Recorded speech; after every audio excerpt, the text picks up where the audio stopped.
What made Valyrian steel swords so special in Game of Thrones?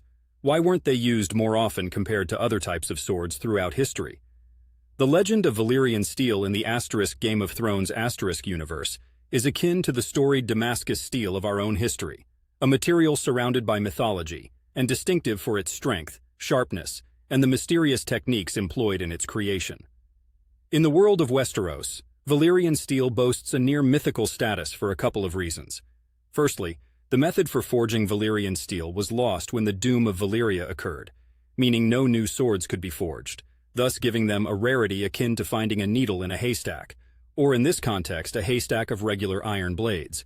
Furthermore, Valyrian steel has magical properties, allowing them to maintain an almost unnatural sharpness and making them incredibly resilient.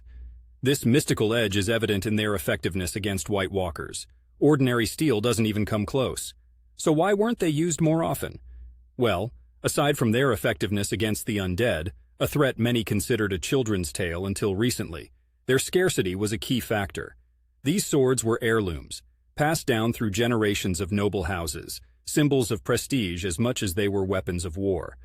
Unlike regular steel, Valyrian steel required no regular maintenance to keep its edge.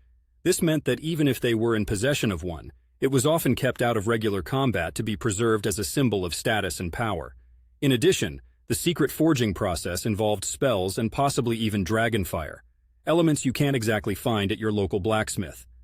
This combination of legendary aspects often made them more valuable as instruments of political clout rather than frontline weaponry.